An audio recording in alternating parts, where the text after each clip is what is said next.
আসসালামু আলাইকুম রহমতুল্লাহ বরকাত।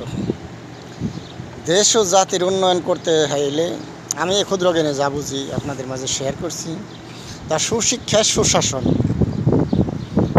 এবং মানুষকে শিক্ষা দেওয়া যে কোরআন এবং সুন্নাহর আলোকে যে অর্থের অপব্যবহার এবং ক্ষমতার অপব্যবহার কিভাবে ধ্বংস করা যায় এবং সঠিক ব্যবহারে কিভাবে নিজেকে এবং জাতিকে সফল করা যায়, দেশটাকে সফল করা যায়।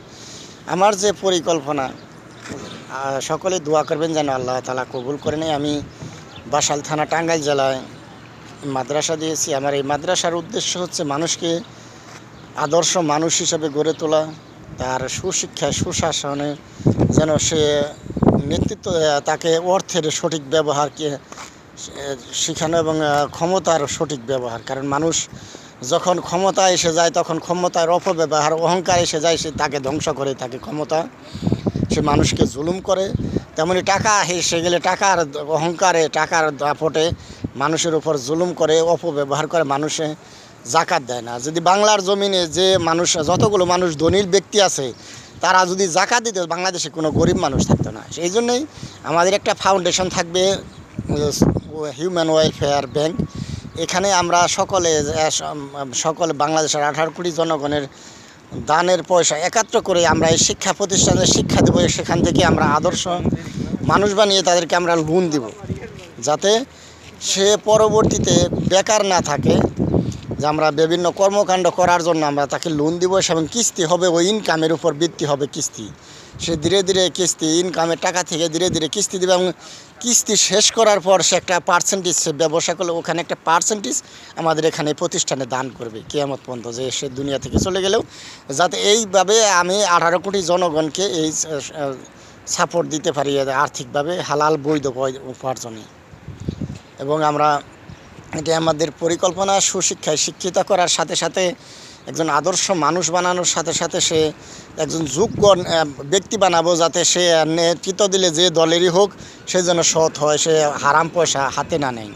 সরকারি চাকরি করলেও যেন হারাম পয়সা হাতে না নেয়, ব্যবসা বাণিজ্য করলে যেন অবৈধ হারাম পয়সা সে হাতে না নেয়। বাংলাদেশে যদি দুর্নীতি না থাকে, দুনিয়ার সবচেয়ে ধনী রাষ্ট্রে পরিণত হবে, অটোমেটিকলি হবে। কিন্তু আমরা জানি না, আমরা মনে করি যে আমি একজনকে ধোঁকা দিতে পারলাম আমি সফল, কারণ আমার ঠিকানা যে আমি টিকিট কাটলাম জাহান্নামের, এটা আমরা জানি না। কারণ প্রতি মিনিটে দুনিয়া থেকে মানুষ বিদায় নিচ্ছে, আমরা কিন্তু আশেপাশে দেখছি। কারণ পরবর্তী মিনিটে আপনি চলে যাইতে পারি দুনিয়া থেকে। এই জন্যে আমি হারামভাবে টাকা উপার্জন করে দিয়ে আমি আপনজনের কাছে দিয়ে গেলাম, তারা তো বুক করবে, আর আমার বুক করতে হবে জাহান্নামের, কবরেরটাকে জাহান্নামের টুকরা হিসাবে আমার শাস্তি শুরু হয়ে যাবে। এটা আমরা অনেকেই জানি না। এই জন্যে আমার কথাগুলো শেয়ার করবেন, আমাকে সাপোর্ট দেবেন, এবং আল্লাহর দরবারে দোয়া করবেন যেন আমার এই প্রতিষ্ঠানটা বাংলাদেশের প্রত্যেকটা এলাকায় আমি বানাতে পারি, যেখানে আমি মেয়েদের এবং ছেলেদের শিক্ষা ব্যবস্থা আলাদা করে সেখানে তাদের ব্যবসা বাণিজ্য, বিভিন্ন কর্মকাণ্ড করতে, লেখাপড়া শিখিয়ে আদর্শ মানুষ বানিয়ে। কারণ এটা প্র্যাকটিক্যালি দেখতে পাচ্ছেন, 52 বছরের শিক্ষা ব্যবস্থায় দুর্নীতিবাজ বাড়ছে স্কুল কলেজের পড়ে। আমরা সাধারণ জ্ঞানের সাথে সাথে কোরআন এবং সুন্নাহর জ্ঞানটা এই জন্যই দেব, যারা এই দুর্নীতি করে 52 বছরে, তারা কিন্তু আমার আপনার আপনজন। কিন্তু আমাদের এই পরবর্তী বংশধর জাহান্নামের টিকিট না কাটে, এটাই আমার পরিকল্পনা। এই কাজে আপনারা সাপোর্ট দিবেন। আমার টার্গেট যে 18 কোটি জনগণ যদি সকলেই সাপোর্ট দেন, তাহলে একাত্র টাকা করলে আপনার 100 টাকা দিলেও কিন্তু খুব অনেক টাকা। এই টাকাটা যদি আমি একজন মানুষকে সুশিক্ষায় শিক্ষিত করলাম, কোরআন এবং সুন্নাহর আলোকে শিক্ষা দিয়ে তাকে আমি বাড়ি বানাই দিলাম, সে বাড়িটা ভাড়া দিয়ে কিন্তু আমাদের কিস্তিটা দিয়ে দিতে পারবে। আর যদি 5 তলা বাড়ি বানালাম, সে যদি কয় যে ঋণ শোধনের পর একতলা আমাদের প্রতিষ্ঠানে দিয়ে দিবে, কারণ একতলায় যে লাভ আসবে এই সম্পূর্ণ টাকা দান করবে, যাতে আমি 18 কোটি জনগণকে এভাবে প্রত্যেকে দারিদ্রতা মোচন করতে পারি এবং ব্যবসা বাণিজ্য করতে আমরা সাপোর্ট দিতে পারি।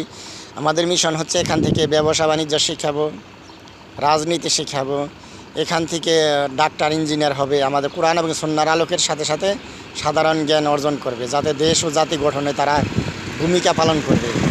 কারণ দেশে নেতা পরিবর্তন করলে লাভ হবে না, শাসন ব্যবস্থা পরিবর্তন করতে হবে। যারা অপরাধে লিপ্ত হচ্ছে, আমরা মনে করছি যে তারা আমার আপনজন, শাস্তি না হলে বেঁচে গেল না, তাদের জন্য জাহান্নাম অপেক্ষা করছে।